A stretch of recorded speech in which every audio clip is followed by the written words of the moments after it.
21 October એટલે police શહીદ સંભાળના દિવસ। સુરતમાં પોલીસ વિભાગ દ્વારા પોલીસ શહીદ સંભાળના દિવસની ઉજવણી કરવામાં આવી। કાર્યક્રમમાં નાયબ મુખ્યમંત્રી હર્ષ સંઘવી પણ ઉપસ્થિત રહ્યા। પોલીસ પરેડ ગ્રાઉન્ડમાં નાયબ મુખ્યમંત્રી હર્ષ સંઘવીએ શહીદ પોલીસ કર્મચારીઓને શ્રદ્ધાંજલિ પાઠવી। પુષ્પો અર્પણ કરીને વીર પોલીસ કર્મચારીઓના બલિદાનને યાદ કર્યું। કાર્યક્રમમાં સંબોધન કરતા નાયબ મુખ્યમંત્રી હર્ષ સંઘવીએ કહ્યું કે આજનો દિવસ દેશ અને નાગરિકોની સુરક્ષા માટે શહીદ થયેલા જવાનોને યાદ કરવાનો દિવસ છે।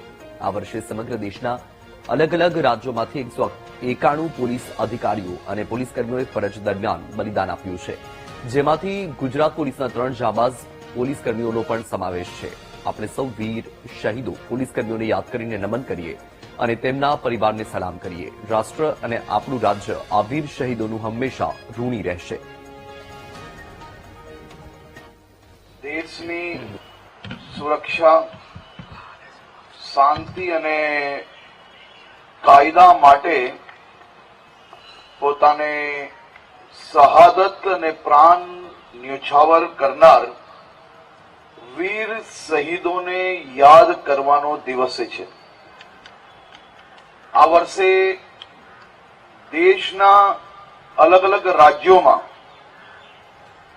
191 પોલીસ અધિકારીઓ અને કર્મચારીઓએ દેશ માટે ફરજ બજાવતા પોતાનું સર્વોચ્ચ બલિદાન આપ્યું છે। તેમાં ગુજરાત પોલીસના 3 જાંબાજ સાથીઓ भी સામેલ છે। આપણે સૌ આજે વીર શહીદોને અને તેમના પરિવારને સલામ કરીએ છીએ।